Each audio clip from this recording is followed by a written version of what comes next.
Hello, my name is Jason, and I am the Game Master. I cover everything Pathfinder 2nd Edition, including in-depth adventure path reviews, advice for players, and tips on how to hit the Elite template on your GMing. I'm also a full-time professional Game Master, so if you'd like to play a game with me, check me out on startplaying.com and at my Discord. Links to both are below. Today we're continuing our look at consumable items. We're picking up at level 4 and we're going through level 6 today, 5 items per level. These are just some of my picks for some items that I thought sounded cool, but I don't see used all that often in my games, most of them anyway.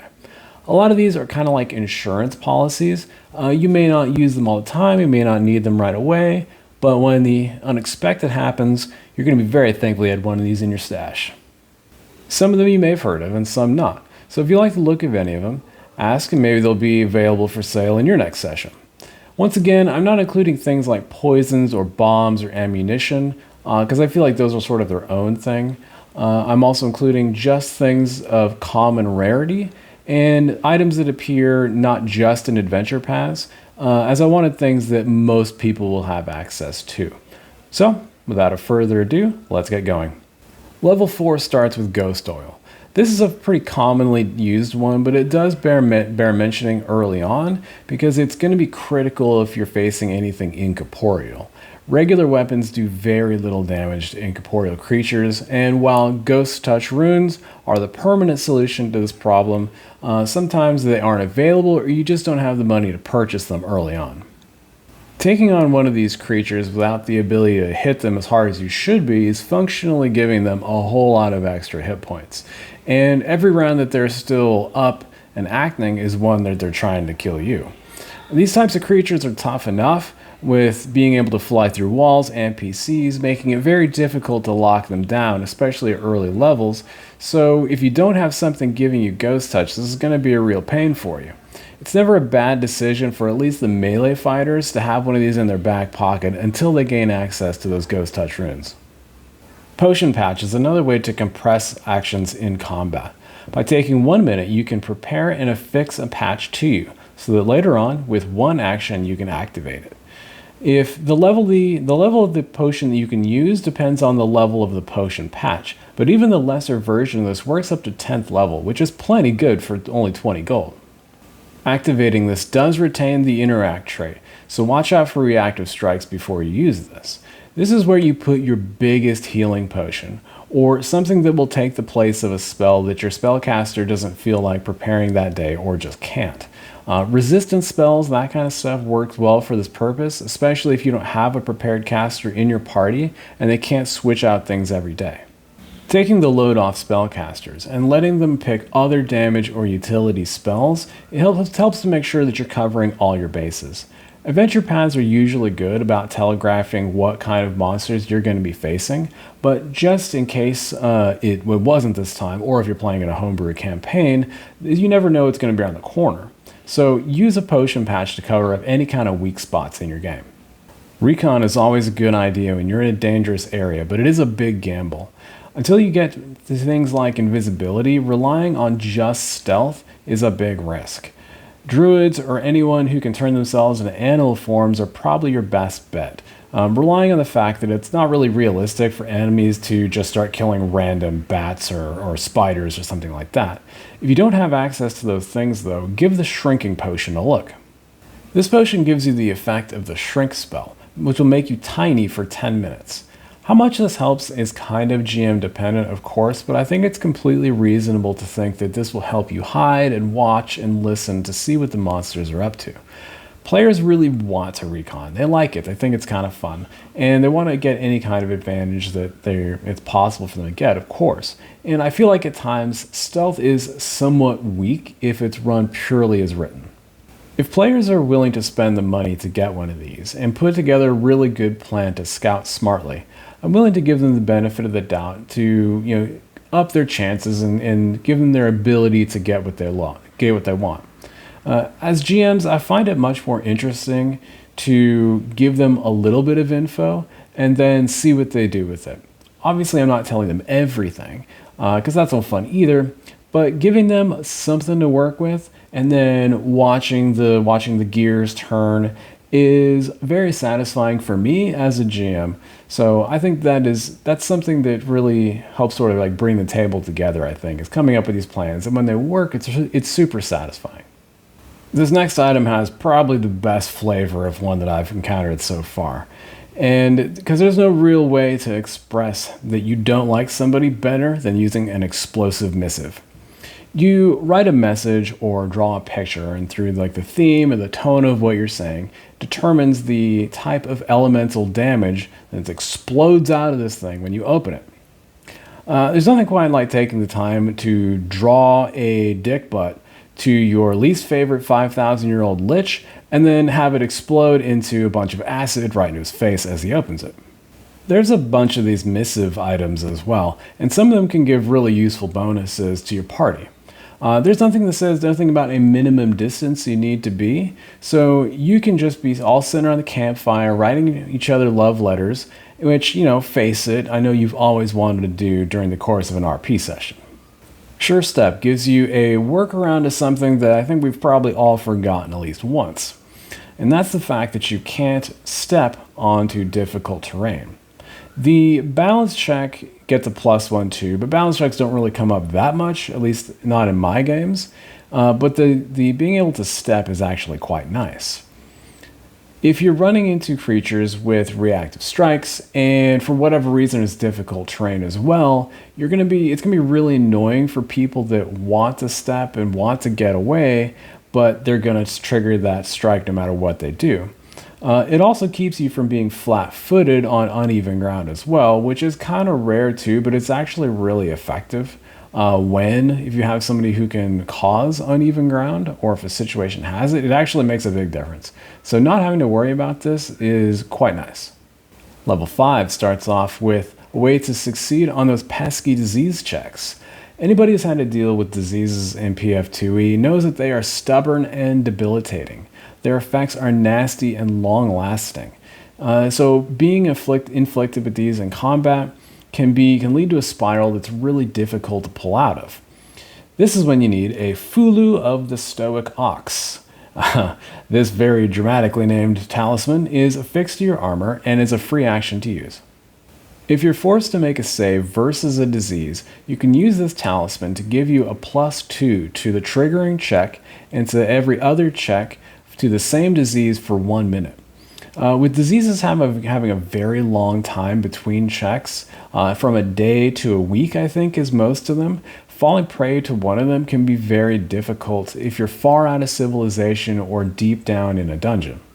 These are the last places that you want to be dealing with long-lasting effects, so prevention really is the best cure here. It stacks well with ancestry features and feats that also give bonuses to your resistance to diseases, and an additional +2 is a great bonus for actually a very low price. Tricky Liniment is another way to get a +2 nice and fast. It lasts for 8 hours, and it gives you a bonus to escape checks and squeeze checks. It's not unusual for creatures to grab to have really nasty follow-up attacks after that, so those things are really best avoided, especially things like being swallowed, because those can take you out for a round or two or even longer if you're being unlucky. Keep in mind that if you wait until you're already grabbed to use this, you're going to have to pass a DC 5 flat check to actually have it go off. It's really best to use, especially with how long it lasts, to just use it ahead of time if you think that being grabbed is going to be coming up in your future real soon. A lot of builds are mobility based, so getting grabbed and being forced to stay in range of if something else is bad enough, but if you're also getting swallowed or poisoned or whatever else, it's going to be even worse. So just save yourself the pain of all that and pick one of these up. Potions of Resistance should be a staple part of any adventurer's pack.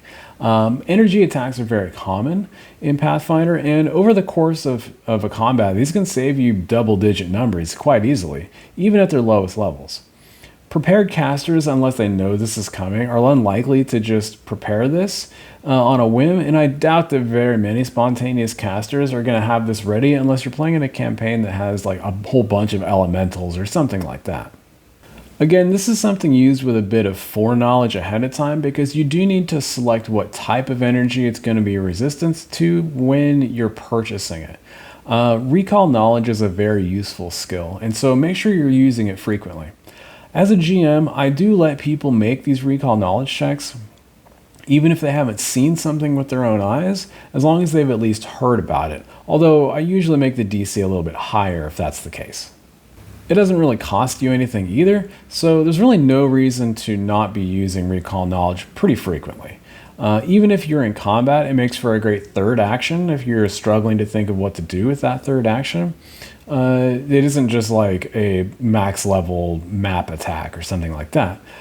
These potions, they maintain their value all the way through like an entirety of a campaign, so don't forget them. Nobody likes invisible creatures.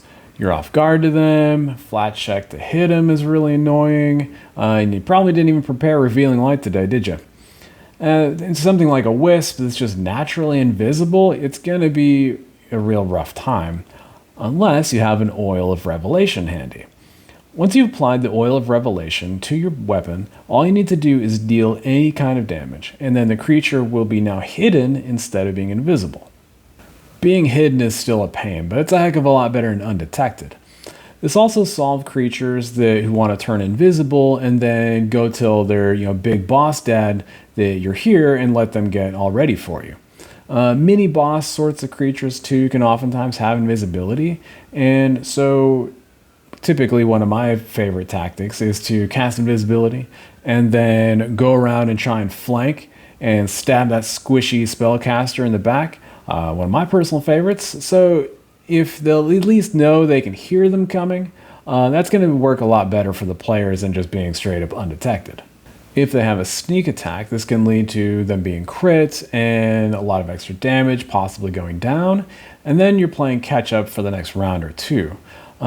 Keeping one of these around, and then at least you know where they are basically, can save you all of that and really save your bacon at the end of a tough fight. If you are that squishy spellcaster, it might be worth your time to pack a life salt. If a nasty undead creature has snuck up on you and is breathing down your neck, you can throw one of these at them. It doesn't have the manipulate trick, so you're not going to be triggering reactive strikes, and it does a small amount of persistent vitality damage, which is great for triggering weaknesses. The extra juice is, though, unless they pass a DC 20 will save, the creature is no longer able to attack you, unless you take a hostile action against it. There's a lot of dumb undead out there, so will saves are going to be quite low at lower levels, and so this can save your life, letting you get out of range or run away and forcing them to go deal with somebody else. Unfortunately, there's no higher level of this item, so that DC 20 is going to drop off pretty quick, but for early game, this is another handy thing to have just in case. If you're able to get yourself out of these situations, it frees up your companions and it prevents you from having to lose momentum. Fights can go wrong when PCs are forced to be reactive rather than proactive. If everybody's able to get themselves out of these sorts of situations, less actions are being used to just get away from things. These are all actions that you can be putting towards putting the monsters down for good. Level 6 starts with a way to deal with invisible creatures again, and even get rid of mirror image with no save. Dust of Appearance allows you to fling dust over a 10-foot burst centered on a point within 5 feet of you. It says that the creature in the area can't be concealed or invisible, but I sort of wonder if what they meant here was invisible or hidden. It seems strange that you could be hidden, which is a DC 11 flat check to hit, but not concealed, which is only a DC 5. If I was running it, I would kind of switch that up. Regardless, being able to completely delete a mirror image off of an enemy with no save is extremely nice because you're saving a bunch of actions getting rid of them just by firing attacks in there. The part about revealing illusions may or may not have much relevancy for you because if you're suspecting something of being an illusion enough to use this, you're probably just making the checks to disbelieve it anyway and not using a consumable item. You never know. It's a pocket version of Revealing Light that also gets rid of mirror image, so in my book this is still definitely a worthwhile thing to have. If you've ever wanted to turn into a tentacle-armed eldritch monster with a penchant for hugs, I've got just the thing for you. Octopus Potion lets you grow 8 tentacled arms, which on the first turn lets you grapple a random enemy within 15 feet of you. And it doesn't say that this initial grapple takes an action either. So on a success, you can roll a d4 and it will give an additional effect to the grapple as well. 3 out of 4 of these effects are severely bad for spellcasters, and those are the ones who are most likely to have the low fortitude saves and to be missing that check against the grapple anyway. The subsequent turns, you have to roll to maintain the grab as usual, and the arms do share your map penalty to those follow-up checks, so keep track of that. Having a range of 15 feet and having the grab performed by these tentacle arms means that you can grapple at range, and even if both of your hands are full, you can still get this to go off for you. So two-handed weapon users and shield users rejoice. Pathfinder 2e is all about action compression, and this does very well with these added effects as well. So this can come in clutch to shut down powerful enemies and keep them in the range of some of that pain that you're trying to dish out. Fulu of Concealment is a casting of shared invisibility in your pocket. The text I'm putting up right now has the old text listing it as Invisibility Sphere, but Shared Invisibility is the new remastered name of this. It's great for parties who are lacking an arcane or occult spellcaster. It's also something that if you're doing, again, with these group recon missions, as combining this with silence on your loudest, most unstealthy person can actually make stealth missions very viable. I'm currently running Bloodlords, and I just had a party use this to great effect, allowing them to close distance and get a sense for a situation before the enemy even knew that they were there.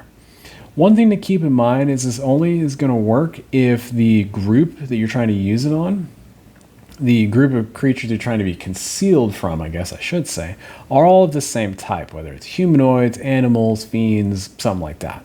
A lot of the time that's not going to be a huge issue, so I think this is another good item to consider next time you're looking at your loadout. Salve of Paralysis is a pretty simple item, but being paralyzed is just about the worst thing that can happen to your character. Treating it can be a real pain too, because neither tree condition and sound body don't help with being paralyzed. What you're looking for is sure footing, but as far as I've seen, it's not something that's prepared by that many people. The salve is also one of the rare times when the item is just straight up better than the spell, as the counteract rank of the salve is higher than for that sure footing, at least until you get into the higher levels of sure footing. Taking away actions is the most powerful thing that you can do by far in combat. And if you've lost a person for any length of time, a round or two, you've essentially taken that medium encounter and you've made it severe. It's another one of these cases where you're not going to use this every session. You may not use it for 10 sessions, but if you have it and you need it, you're going to be really glad that you chose to pick it up. Snarling Badger is the I didn't hear no bell in talisman form. If you drop to 0 HP and then come back with a wounded condition, you can then activate this as a free action. This gives you the effect of heroism, which is a +1 to attack rolls, perception checks, saves, and skill checks. This is everything that you want to have a bonus to when you're in the middle of combat. It's a status bonus though, so make sure you're clear on what status bonuses you already have, as you can only benefit from one status bonus at a time. If you use this and then crit the boss because of that bonus, that's going to be a moment that you talk about with your group for like weeks, if not months to come. It works with things like Kip Up as well too, even though they're both free actions, but you get as many free actions as you have triggers for, so this does stack with Kip Up.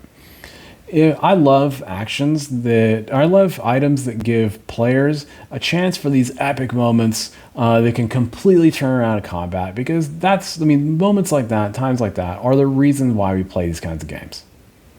And that's it. Levels 4 through 6 of some awesome consumables that you can add to your next session. I'll be back with another installment of this and other videos soon, so keep your eyes peeled for those. If you like what you saw and you want to join a campaign with me, please check me out on startplaying.com. You can join my Discord with the links below there. And if you'd like to help support me, my Patreon is there as well. As always, Please like, subscribe, and leave a comment so you can see what I've got coming up next. I promise I'll give you a big old tentacle hug if you do. Thanks for watching. This has been The Game Master.